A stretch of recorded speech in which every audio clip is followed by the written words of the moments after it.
O mundo se mobiliza para mitigar o impacto econômico do coronavírus. O G20, grupo das 20 maiores economias do planeta, anunciou que vai injetar 5 trilhões de dólares na economia.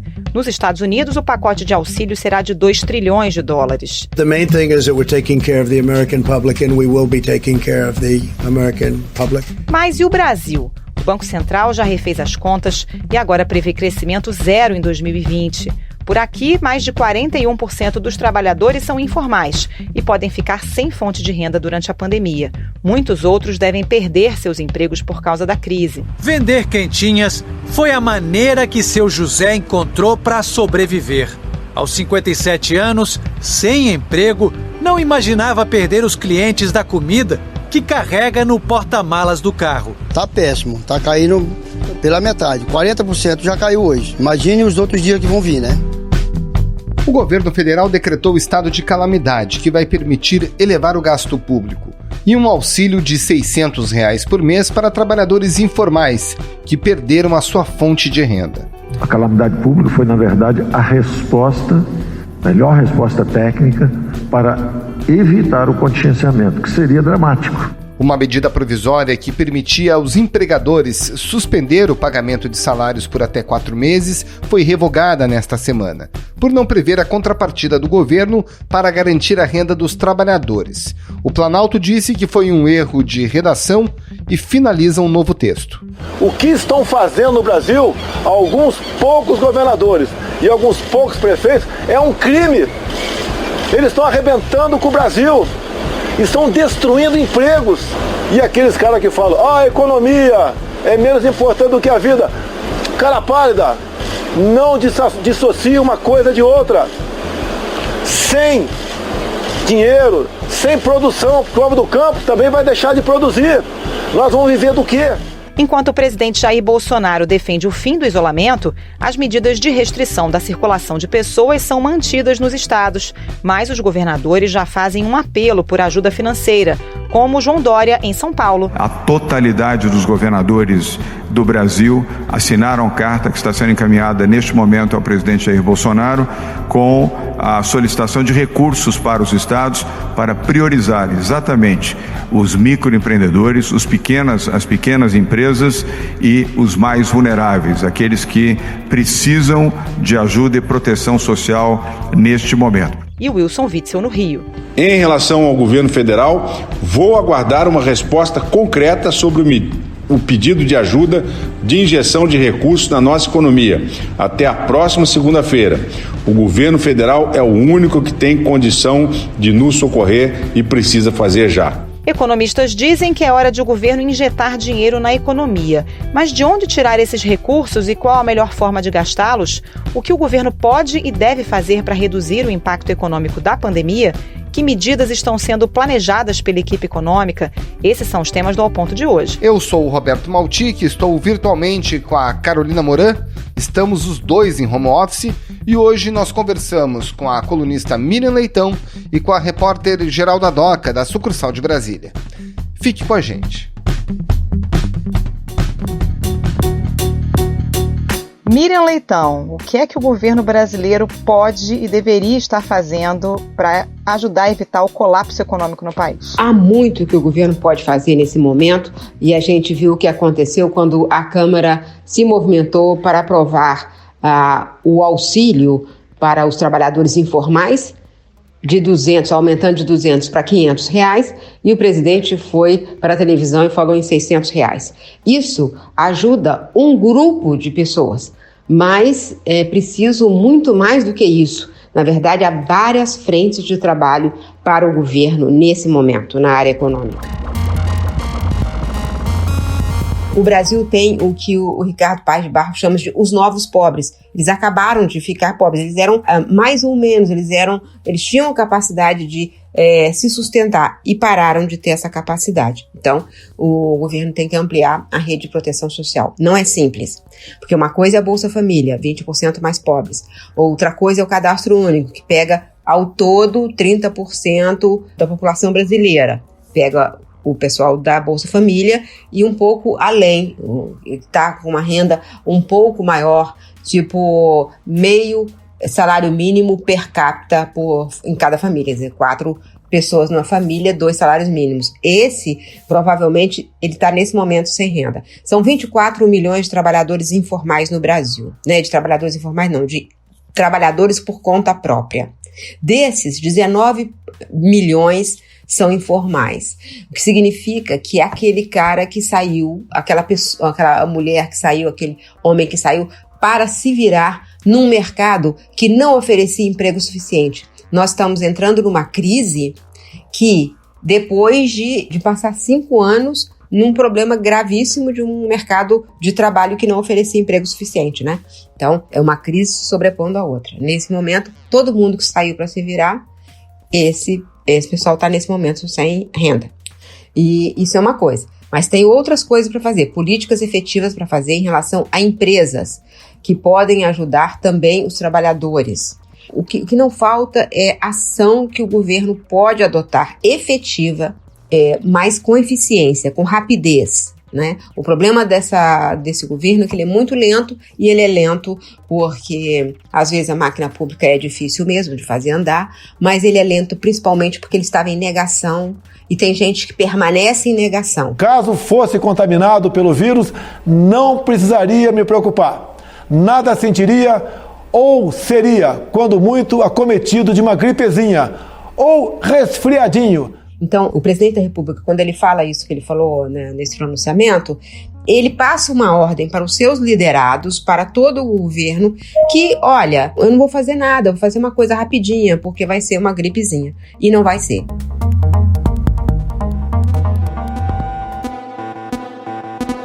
Agora, Miriam, o governo, um mês atrás, falava da falta de dinheiro para os investimentos mais elementares, a necessidade de controlar as contas públicas. De onde virá o dinheiro para dar esse suporte emergencial e absolutamente necessário? Bom, tudo mudou, né? O cenário mudou completamente. Então é isso que os economistas estão dizendo, economistas que passaram o tempo todo falando que era preciso controlar o gasto público. E você está falando com uma jornalista que passou anos, décadas, falando que era preciso controlar os gastos públicos. E, de fato, isso é uma agenda para sempre. Só que, nesse momento, abre-se um intervalo nessa agenda para ter uma outra agenda. A agenda é criar uma rede de proteção social forte, aumentar o gasto público. Isso significa déficit. O governo já tinha déficit primário, de 124 bilhões, era a meta desse ano, e tinha déficit nominal, que era 5,9% do PIB em 2019. Bom, esses números vão aumentar, tanto o déficit primário quanto o déficit nominal.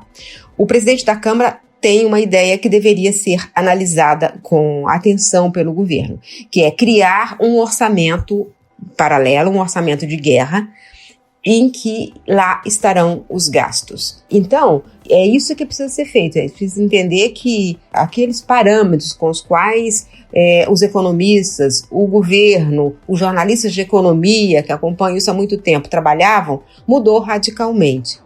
Mudou tudo, deixa esses parâmetros de lado. E agora nós vamos para parâmetros de uma guerra.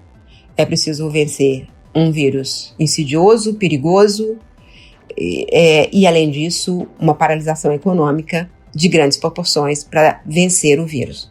Então, não há preocupação de onde virá o dinheiro. O governo pode aumentar o seu gasto público, o governo pode, inclusive, emitir moeda. Nós estamos com a inflação muito baixinha, sob controle. É isso que ele deve fazer. Porque agora, Maltic e Carol, agora é salvar a vida de brasileiros.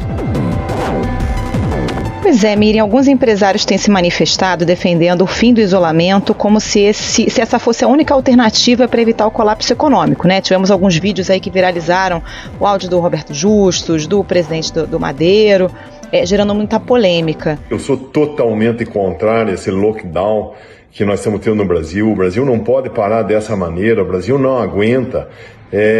Tem que ter trabalho, as pessoas têm que produzir, têm que trabalhar. O Brasil não tem essa condição de ficar parado assim. É verdade que é impossível evitar o colapso econômico sem que a gente suspenda o isolamento, colocando vidas em risco? Não é isso que os economistas dizem, né? Não, não é isso. Claro que será necessário manter atividades fundamentais, essenciais, né? E essenciais não é o lobby mais forte que chega a Brasília. Essencial é essencial mesmo. Os alimentos precisam chegar no supermercado. Eu conversei com o presidente da BRF e ele tem o seguinte, a estrutura dele, ele fornece para 40% e 44% do mercado brasileiro do produto dele, que é frango, né? Como é que o frango vai chegar no supermercado? Ele falou, olha, o frango não nasce na gôndola do supermercado. Ele é uma cadeia longa e complexa, né? Ele tem que produzir o grão que vai virar ração, que depois vai chegar nos produtores associados, que são 12 mil produtores associados só na BRF, e aí eles vão produzir, eles vão criar os frangos, eles vão mandar para os frigoríficos, que vai ser preparado para ir para o supermercado, vai ser distribuído. Essa cadeia pode parar? Você ficaria sem o frango? O Brasil pode ficar sem esse frango? O que o Brasil pode fazer? Então, isso eu não estou dizendo que não é para parar, eu estou querendo que nesse momento a gente separe umas coisas. Primeiro, mais importante é ouvir os médicos e as autoridades sanitárias. Isso é o mais importante. O que está sendo feito no mundo, olhar os exemplos do mundo, o mundo está na nossa frente, nisso, felizmente, a gente pode aprender com quem errou e com quem acertou. É preciso excepcionalizar o quê? A produção e o transporte de alimentos e de alguns itens básicos, né? Mas assim, vamos todos voltar como o Madeiro, né? Vamos voltar. Por que vamos voltar? Ele está falando isso, sabe por quê? Porque ele é um empresário que faz parte do grupo que apoia o presidente da República. E o presidente da República, o presidente Jair Bolsonaro, está errado nesse momento. Ele está errado quando ele acha que é possível reduzir o tempo desse sofrimento econômico, social, pessoal. O resfriadinho pode. Vem e vai. Para a grande maioria das pessoas, isso não reflete nada. Você nem sabe que tem. E vamos passar logo para a normalidade. A normalidade não é um decreto presidencial. A normalidade é quando pudermos viver na normalidade. Todo mundo quer que chegue logo à normalidade, mas não é por decreto presidencial, senão ele coloca vidas em risco.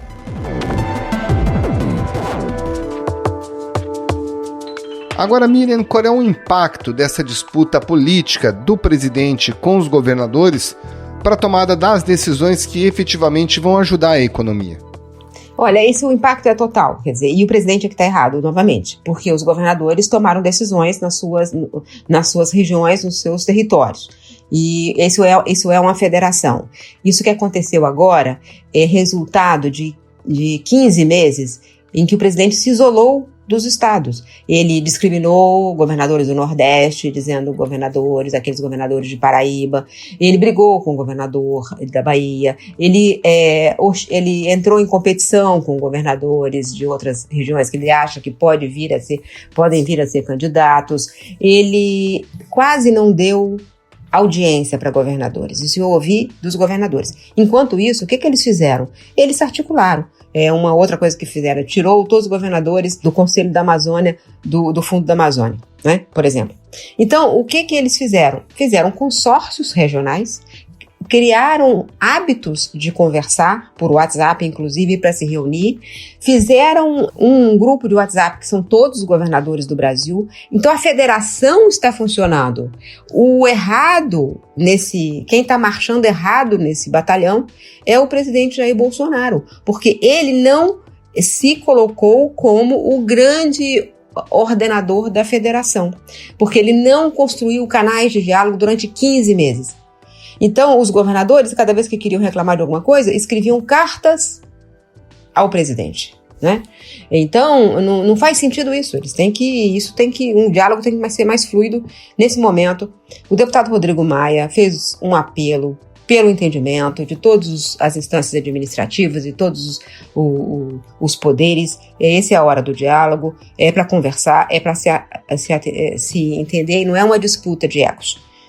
A hora é de dialogar, porque uma política decidida em Brasília tem que ser executada no governo, que tem que chegar na prefeitura. Então, essa é a hora de as autoridades brasileiras terem responsabilidade e respeito ao país. Miriam, se a gente fosse elencar prioridades nesse momento, dá para escalonar o que é o mais urgente, absolutamente mais urgente, e depois, na sequência, o que poderia ser feito? O mais urgente é atender os pobres, os mais pobres. Tem os pobres que estão cobertos com Bolsa Família. Tem os pobres que não estão cobertos com nenhuma política social hoje, porque são os novos pobres. Isso é emergencial, é agora. Mais dinheiro para a saúde, também é emergencial. Tem que ter dinheiro na saúde para fortalecer o SUS, porque é o SUS que está recebendo o impacto, né? E é preciso ter uma política para o resgate das empresas, para a proteção das empresas. Lembrando que mais de 90% das empresas brasileiras são pequenas e médias, então não são as grandes empresas, né? Que sempre são salvas no meio das crises, né? Com o dinheiro público, com o dinheiro do BNDES. Salvar a empresa grande com dinheiro público, isso o Estado sempre soube fazer. Resgatar as empresas pequenas, achar os mais pobres, isso é bem mais trabalhoso. E esse governo, particularmente, essa equipe econômica, particularmente, não se preparou para isso, não sabia que isso quer dizer que ele teria que lidar com essa agenda. Estava preparado para lidar com que agenda? Privatização, diminuição do gasto público, ajuste fiscal, né? É isso que estava na agenda. Agora, mesmo se eles puderem vender uma empresa, não tem quem compre. O mercado está muito volátil, como se sabe. Miriam Leitão, muito obrigada pela participação mais uma vez. Até a próxima. Muito obrigado, Miriam. Um abraço e bom trabalho. Até a próxima, Maltique e Carol. Geralda Doca, repórter da sucursal de Brasília, agora 11 horas da noite.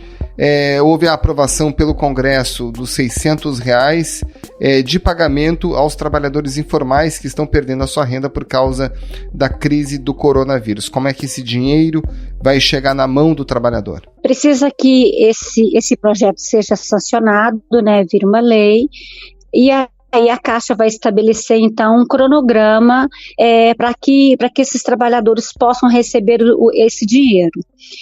Ainda hoje foi um dia muito tumultuado, porque o governo, a Câmara, aprovou primeiro um projeto elevando de R$300 para R$500, e o governo não se mexeu, e no fim da tarde, então, o presidente Jair Bolsonaro anunciou que seriam R$600, e aí houve uma mobilização para não parecer uma derrota para o governo, e aí eles refizeram o projeto às pressas e definiram esse valor de R$600. Para os trabalhadores informais, a notícia é boa, porque esses trabalhadores estão perdendo renda e eles vão poder então, pelo menos receber essa grana durante 3 meses. E aí, esse dinheiro vai poder ser destinado para diaristas, cabeleireiros, trabalhadores autônomos, todo aquele trabalhador que não tem carteira assinada e que, portanto, se fosse demitido, não teria direito a um seguro-desemprego. Ô Geralda, quantas pessoas devem ser beneficiadas e o governo já fez o cálculo do impacto disso nas contas públicas? Olha, a impressão que a gente tem é que a equipe econômica estava totalmente perdida, estava insistindo primeiro nos R$200, depois cedeu e aceitou elevar para R$300, mas esse valor ainda era pouco. E o que dá a entender é que hoje o presidente Jair Bolsonaro, ao anunciar R$600, pegou a equipe econômica de surpresa, porque a gente pediu para o Ministério da Economia o impacto, quanto isso vai pesar nas contas públicas, e eles não tinham. A gente pediu também quantos trabalhadores serão beneficiados, eles também não souberam informar. O único dado que a gente ficou é que foi uma conta feita pelo relator da proposta, Marcelo Aro, de que o impacto pode ser, se fossem R$500, o impacto seria de 37 bilhões e meio. Então, subindo para R$600, esse impacto será maior. E vale lembrar também que mulheres, chefes de família, vão receber 2 cotas de R$600. Então, elas receberão R$1.200. E também será possível, se o voucher, ele poderá ser pago até 2 pessoas de uma mesma família, desde que a renda mensal não supere R$3.000.